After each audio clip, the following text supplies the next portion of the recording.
Ujambo ndugu mpenzi mtazamaji wa Tosi TV Network, na karibu tena katika kipindi hiki cha mwongozo wa kujifunza Biblia kutoka hapa Tosi TV Network. Na leo upo nami Baraka Tosi na nitaruka pamoja nawe katika kuangazia somo la juma hili, somo la 8 ambalo lina kichwa kinachosema katika Zaburi, sehemu ya kwanza. Na kwa kweli tunaendelea na mtiririko wa masomo yetu katika lesoni yetu hii inayosema vidokezo, tamathali za semi, ishara, jinsi ya kujifunza unabii na Biblia.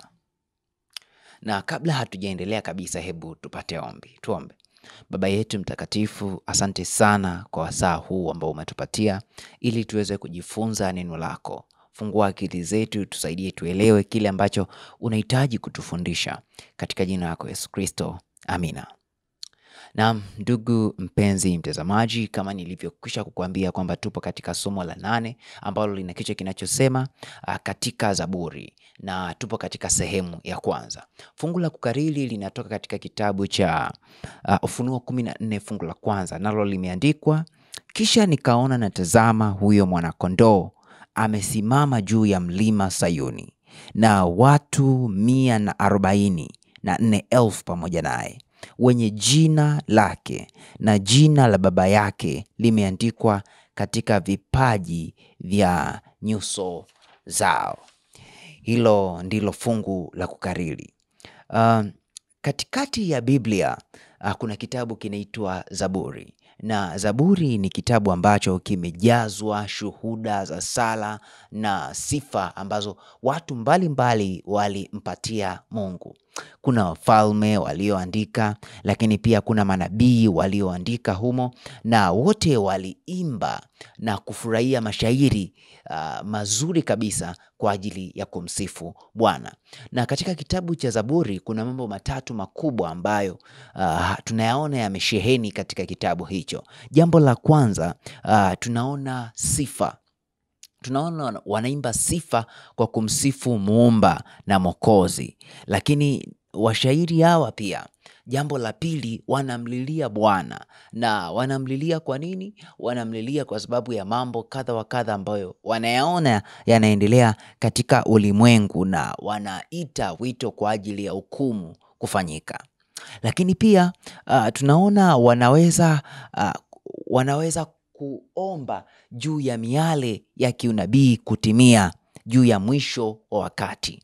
Haya yote tunaona wanayaandika kwa ajili ya kumwomba Mungu. Na katika wiki hii tutaangalia vizuri kabisa mambo makubwa ambayo yanafananishwa katika kitabu cha Zaburi, lakini pia kitabu cha Ufunuo.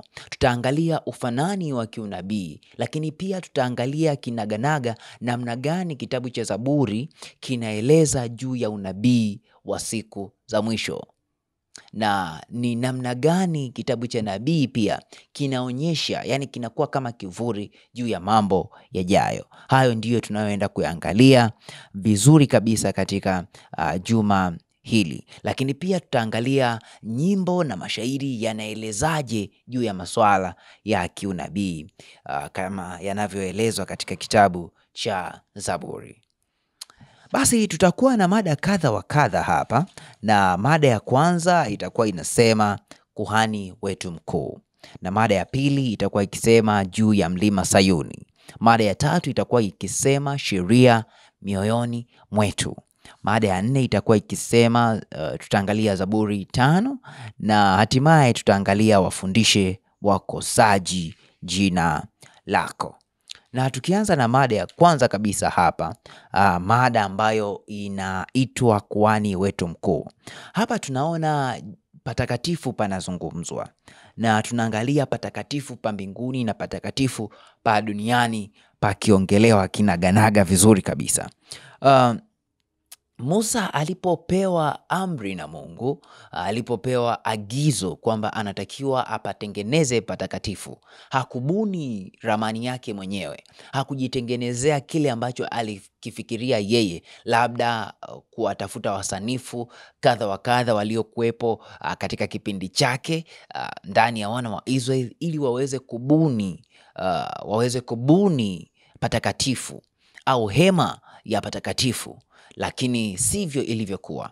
Mungu alishusha lamani mwenyewe, akamweleza afanye hiki, afanye hiki. Na unaposoma katika kitabu cha Kutoka 25 fungu la 40, anasema nawe angalia ya kwamba uvifanye kama mfano wake ulioonyeshwa mlimani. Akiwa mlimani, Mungu alimshushia maelekezo yote namna gani ambavyo Musa alitakiwa aende akaitengeneze hiyo patakatifu. Lakini tunaposoma katika kitabu cha Waebrania 9 fungu la 11 hadi 15, tunamwona Yesu akielezwa kama kuhani wetu mkuu, ya kwamba tunaye kuhani wetu mkuu na ndiye asimamaye upande wa watu wa Mungu. Sasa hili linatuambia nini au linatufundisha nini juu ya kile Yesu ambacho anakifanya? Patakatifu pa duniani palikuwa ni ishara au kivuli kwa yale ambayo yako mbinguni. Yaani kivipi? Patakatifu pa duniani palionyesha wazi wazi juu ya kile ambacho kipo mbinguni. Na hivyo basi, sadaka, matoleo yote ambayo walikuwa wakiyatoa, dhabihu ambazo wana wa Israeli walikuwa wakitoa, wanyama walikuwa wakiwachinja, haya yote yalikuwa yanaonyesha juu ya mambo yajayo au mambo yatakayo kuwepo hapo baadaye. Na yalikuwa yanaonyesha kivipi? Kwa mfano sadaka, kama wiki kadhaa hapa tulivyoangalia, tuliona dhabihu, wanyama waliokuwa wakichinjwa walikuwa wanaonyesha au wanamonyeshea yule mwana kondoo wa Mungu, yani Yesu Kristo, ambaye atashuka na kufa kwa ajili ya wanadamu, na atapigwa, atachinjwa na atauawa kwa ajili ya makosa ya watu ambao wametenda dhambi, yani watu ambao wana hatia. Na kwa uhakika kabisa tunaposoma katika kitabu cha Ufunuo, tunaona utimizwaji wa kile ambacho kilikuwa kikifanyika kipindi cha wana wa Israel. Lakini pia tunaona taswira nyingi za patakatifu zinaelezwa. Tunaona kinara cha taa kinaelezwa, lakini pia tunaona madhabahu pale unaposoma Ufunuo 8 fungu la 3, lakini pia tunaona sanduku la agano. Yote hayo yanaelezwa kutimia au yanaelezwa kuonekana, kudhihirisha utimilivu wa kile ambacho kilikuwa kikifanyika kipindi cha wana wa Israel. Lakini pia tunaposoma katika kitabu cha Zaburi, kuna mambo mengi ambayo tunaelezwa, na haya yanatupatia maelekezo mbalimbali na maelezo mbalimbali juu ya watu wa Mungu walivyohusiana binafsi na hekalu. Jambo la kwanza, tunaona kwa ufupi jinsi Daudi alivyohusiana na patakatifu na huduma. Tunaona jambo la kwanza kabisa, tunaona jinsi watu wa Mungu walivyohusiana binafsi na hekalu. Lakini jambo la pili, tunaona kwa ufupi jinsi Daudi alivyohusiana na patakatifu na huduma zake. Lakini pia tatu, tunaona mwitikio wa moyo wa watu wa Mungu kwa kile ambacho Masihi angewafanyia.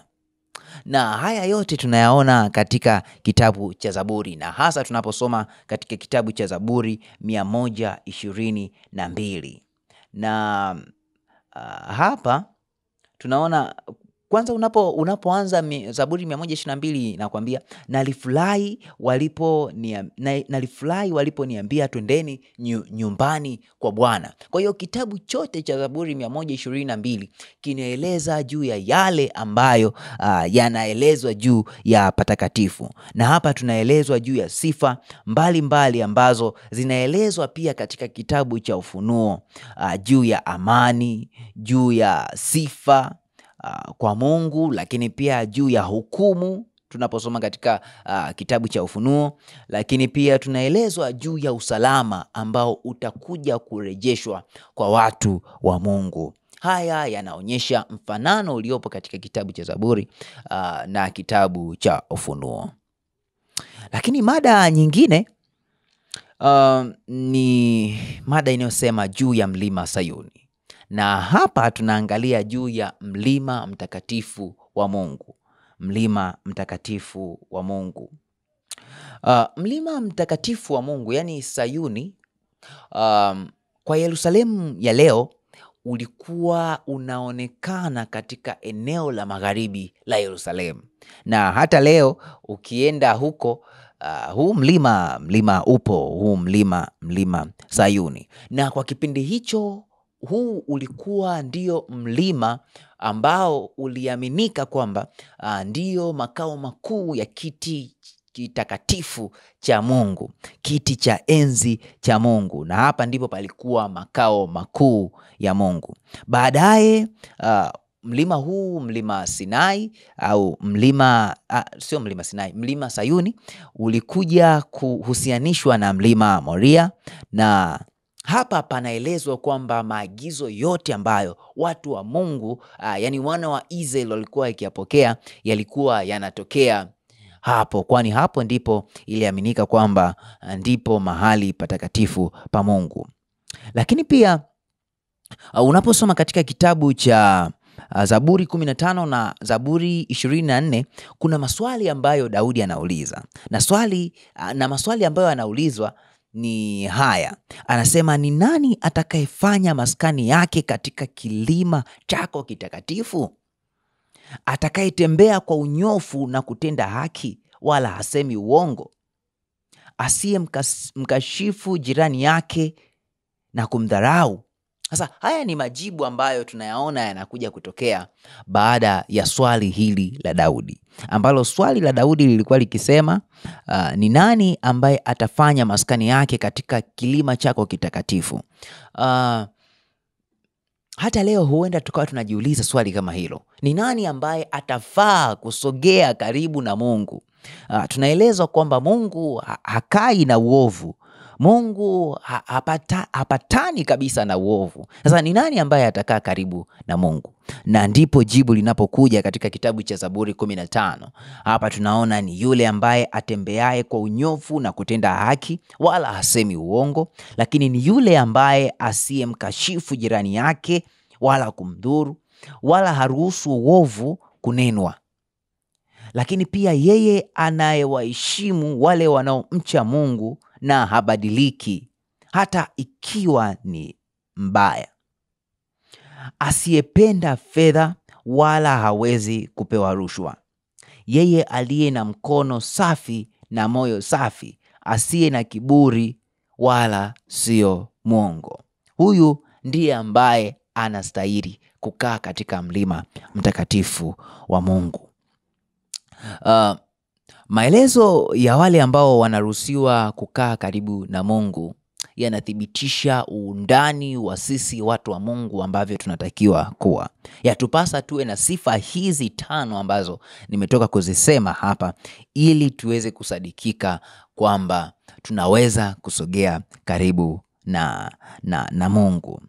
Sasa kuna mambo mbalimbali ambayo lazima tuyajue kutoka katika hili tukio, au katika namna ambavyo Daudi anaeleza au anauliza haya maswali, na nini ambacho tunatakiwa tukitumie kutoka katika maswali yake kutufanya tuweze kuishi na kubadilisha maisha yetu kila siku. Kwanza kuna mambo kadhaa ambayo lazima tuyajue, ya kwamba sisi wenyewe hatuwezi kujisafisha wenyewe na kusogea karibu na Mungu sisi wenyewe. Kwa hiyo tunawezaje kufanya hivyo? Lazima tujue kwamba mwana kondoo ndiye anayetuwezesha kusimama juu ya Sayuni. Hilo ni jambo la kwanza kabisa. Lakini jambo la pili ni lazima tuelewe ya kwamba katika patakatifu tunaweza pia kuwepo pale kwa sababu ya haki yake kamilifu tunayohesabiwa kwa imani. Hatuwezi kwenda tu hivi, lakini kwa ile haki ambayo tumehesabiwa kwa imani. Na jambo la mwisho kabisa, tunaweza kuwa na ujasiri wa kupaingia patakatifu pa Mungu kwa damu ya Yesu, kwa njia mpya na iliyo hai aliyoianzisha kwa ajili yetu kupitia katika pazia, yani mwili wake. Kwa haya yote tukiyatambua, basi tutaweza kusogea karibu na Mungu katika mlima mtakatifu wa Mungu, mahali patakatifu pa Mungu kwa ujasiri, kwani haya yote yametufanya tustahili kuweza kusogea hapo. Hebu tuangalie mada nyingine ambayo inasema sheria mioyoni mwetu. Na hapa tutaangalia jina la Mungu.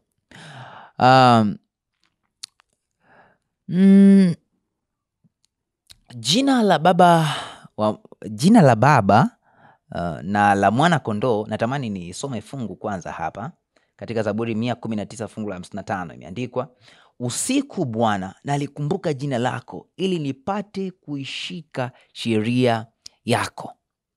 Kuna jina la Mungu na kuna sheria ya Mungu.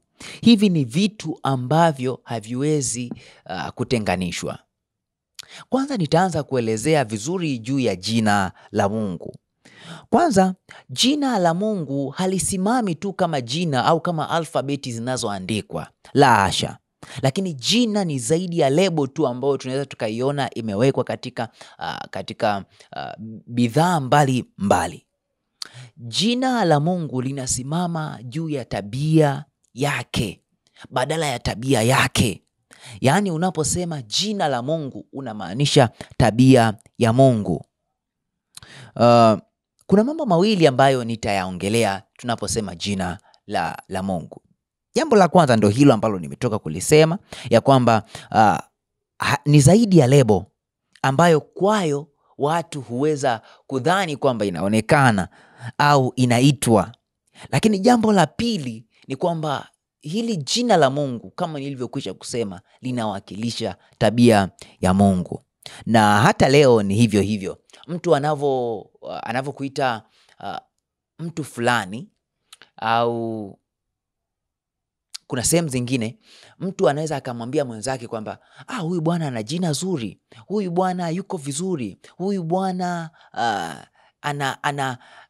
anaitwa vizuri. Ni kwa nini? Ni kwa sababu tabia yake imeonekana na kuthibitishwa kwamba ni nzuri. Kwa hiyo mtu anavyokuita kwamba una jina zuri, ni maana yake kwamba amethibitisha ya kwamba tabia yako ni nzuri. Na ndivyo ilivyo hata kwa Mungu. Ni zaidi ya lebo, ni zaidi ya kile ambacho herufi labda tunaweza tukaziita, au namna yoyote ambayo tunaweza tukasema. Ni zaidi ya hiyo, kwa sababu jina la Mungu ni tabia ya Mungu. Sasa tabia ya Mungu tunaweza kuijuaje, au tunaweza tukaifahamu kwamba tabia yake ipoje? Endelea kuwa pamoja nami katika mada hii ili tuweze kufahamu vizuri kabisa juu ya tabia ya Mungu. Unaposoma katika kitabu cha Kutoka 33 fungu la 18 hadi 23, tunamwona Musa anahitaji kuona utukufu wa Mungu na anamwomba Mungu kwamba anahitaji kumwona. Wengine wanaelewa kwamba utukufu wa Mungu ni kama nuru ambayo haiwezi kufikiwa, na huenda ikawa wakawa sahihi kwa namna fulani kwa baada ya dhambi kuingia ulimwenguni.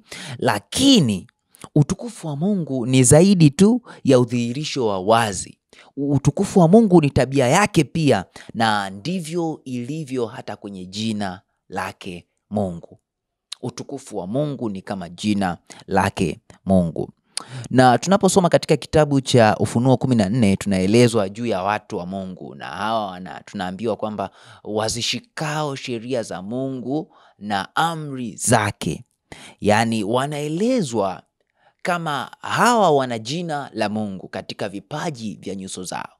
Na kwa kweli wanaelezwa pia ya kwamba hawa ndio wazishikao sheria za Mungu na kuwa na subira ya Mungu. Kumbe tabia ya Mungu inadhihirishwa katika sheria yake. Pale unapozishika sheria za Mungu, pale unapozifuata sheria za Mungu, unadhihirisha wazi ya kwamba wewe una jina la Mungu. Kwa hiyo basi, kiujumla, jina la Mungu ni tabia yake, na sheria yake ya maadili ni nakala ya tabia yake. Kwa hivyo pale ambao wanashika sheria za Mungu, wanakuwa na uthibitisho wa kuwa na jina la Mungu na kuitwa kwa jina la Mungu. Hawa ndio ambao wanastahili kusogea katika mlima mtakatifu wa Mungu, kwani hawako na mawaa kabisa. Sasa tuingie katika mada nyingine. Hii mada inaeleza juu ya Zaburi 5. Na hapa tunaelezwa juu ya watu waliokombolewa, juu ya wale waliokombolewa. Unaposoma katika kitabu cha Zaburi 5 fungu la 4, Daudi anasisitiza ya kwamba watu wa Mungu, yani Mungu hawezi kukaa na uovu. Kwa hiyo watu wa Mungu wanatakiwa kuondokana na uovu ili waweze kuwa karibu na Mungu. Unaposoma katika Zaburi 5 fungu la 4, neno la Mungu linasema, kwa maana wewe si Mungu unayependezwa na uovu, na wewe watu waovu hawakaribishwi. Kwa hiyo kwa Mungu, watu wanaotakiwa kwenda kwake ni wale ambao wamesafishwa, wale ambao hawana uovu. Sasa tunawezaje kuwa watakatifu na kuachana na uovu? Unaposoma katika kitabu cha Zaburi hiyo 5 fungu la 7 na kuendelea, tunaona Zaburi anatoa wito kwa watu wa Mungu. Anaeleza ya kwamba watu wanatakiwa kumcha Mungu, watu wanatakiwa waondokane na ubaya wanaoendelea kuufanya, na kufanya hivyo watajisogeza na kuweza kuungana katika kundi ambalo liko tayari kukaa na Mungu. Na ndicho kinachoongelewa hata katika Zaburi 14 fungu la 7. Tunaona wito pia unaotolewa na malaika watatu, na anaeleza kwamba mcheni Mungu na kumtukuza, acheni uovu. Haya yote ndiyo yanayofananisha kitabu cha Zaburi na kitabu cha Ufunuo, yani unabii unaelezwa katika nyimbo, katika ushairi na katika sifa. Kwa kweli unaposoma katika kitabu cha Ufunuo 14 fungu la 5, inaelezwa pia wale watu ambao nimetoka kuwataja kwamba watu wa Mungu, watu wenye jina la Mungu, tunaelezwa ya kwamba hawakuonekana na uovu ndani yao, wala hawakuwa na uongo. Yaani kivipi? Walikuwa wameondolewa mawaa yote. Jambo kubwa ni kwamba sisi wenyewe hatuwezi kujisafisha, lakini tukimwomba Mungu aingie ndani yetu, tukimwomba Yesu atubadilishe, yeye kama mwombezi wetu, yani kuhani wetu, basi atatuwezesha na sisi tutasamehewa na kukombolewa na kuwa kabisa katika kundi la wale ambao wako tayari kukaa karibu na Mungu. Jambo la mwisho kabisa ambalo nahitaji kulisema katika mada hii ni ya kwamba jina la Mungu likiandikwa katika moyo wako ni vigumu kunyamaza. Mungu akiweka kitu katika maisha yako, hautaweza kutulia. Utaenda kuwafanya watu wengine wabadilike na wao wamwelekee Mungu katika maisha yao. Na mada ya mwisho kabisa inasema, wafundishe wakosaji jina lako. Wafundishe wakosaji jina lako. Hapa tunaangalia nini? Kiufupi hapa tunaangalia kutangaza Injili. Unaposoma katika kitabu cha Zaburi 51 fungu la 13, neno la Mungu linasema, ndipo nitakapowafundisha wakosaji njia zako, ili wenye dhambi wakurudie. Baada ya Mungu kumtokea Isaya katika Isaya 6, tunamwona Isaya analia ya kwamba yeye ni muovu, yeye hastahili kabisa, na yeye anadai kwamba ana dhambi. Ndipo Mungu anaondoa dhambi yake, na anapoiondoa dhambi yake, Isaya anajibu na kusema, nipo hapa, nitume mimi. Tunawezaje kuchukua hiki kisa cha Isaya katika maisha yetu? Sisi pia tu waovu, na tunahitaji Mungu atuguse na atubadilishe. Na anapotugusa na anapotubadilisha, yatupasa tuseme kama Isaya alichokisema hapa, nipo hapa mimi, nitume. Mungu ameweka kila mtu nafasi, na hii nafasi ni kila mtu hana budi kuitumia. Na ili aitumie ni lazima abadilishwe, afanane kwanza na tabia ya Mungu. Na anapofananishwa na tabia ya Mungu, anapofanana na tabia ya Mungu, hawezi kutulia. Ni lazima hiyo nafasi ambayo amepewa aitumie, na hiyo nafasi ni ya kwenda kuwajulisha watu wengine juu ya habari za Mungu, na wao pia wabadilike na kumwelekea Mungu. Mara tu mtu anapokuja kwa Kristo, ndani ya moyo wake unaumbwa shauku ya kutangaza kile ambacho Mungu amemfanyia. Ukweli unaokoa na kutakasa hauwezi kubaki kimya moyoni mwa mtu. Lazima utolewe kwa watu wengine waweze kujua huo ukweli unaotakasa, na hao pia waweze kubadilishwa na kumwelekea Mungu. Hili ndilo lililotokea hata kwa yule Filipo. Filipo alipopata ujumbe, kwa kweli hakuweza kutulia na aliwaalika wengine waweze kuja kwake. Katika kitabu cha Ufunuo 14, ujumbe wa malaika watatu umejengwa katika injili ya milele, ambao kila mtu, kila yule ambaye anapokea wito na habari zake lazima apate shauku ya kuanza kuupeleka kwa watu wengine. Natamani nisome nukuu fupi hapa tunapoelekea kumaliza, na hii inatoka katika kitabu cha Wazee na Manabii sehemu ya 2, ukurasa wa 418 na 419. Imeandikwa, Zaburi za Daudi zinapitia safu za uzoefu kutoka katika kina cha dhamira yenye hatia na kujihukumu hadi imani ya wenye vilele na kuzungumza na Mungu kulikoinuliwa sana. Taarifa za maisha yake zinatangaza kwamba dhambi inaweza kuleta tu aibu na huzuni, lakini kwamba upendo na rehema za Mungu vyaweza kufikia kina cha kiini sana, na kwamba imani itauinua moyo unaotubu kushiriki kufanyika watoto wa Mungu. Yaani, kati ya uhakika wote ambao neno lake linatupatia, huu ni mojawapo wa ushuhuda wenye nguvu wa Mungu mwaminifu, Mungu mwenye haki na Mungu wa rehema, atunzae maagano. Tunapomkubali Mungu ainue maisha yetu, ayabadilishe maisha yetu, hakika atafanya hivyo, na hakika tutakuwa watu wapya. Na tunapokuwa watu wapya, hatutatulia. Tutaenda kupeleka habari hizi kwa watu wengine waweze kumfahamu yeye. Kitabu cha Zaburi kinaonyesha unabii ambao ndio pia unaonekana katika kitabu cha Ufunuo. Kitabu cha Zaburi si kwamba kimejaa nyimbo tu, lakini kinaeleza juu ya tabiri mbalimbali ambazo Mungu aliwapa watu wake kwa ajili ya nyakati zijazo. Mungu akubariki sana. Huu ndio mwisho wa somo letu katika juma hili. Ungana nasi katika juma tena lijalo kwa ajili ya mwongozo wa kujifunza Biblia kama hivi. Mungu akubariki sana. Basi tupate ombi. Baba yetu mtakatifu, nakushukuru kwa ukuu na wema wako. Asante kwa namna ambavyo unadhihirisha upendo wako kwetu.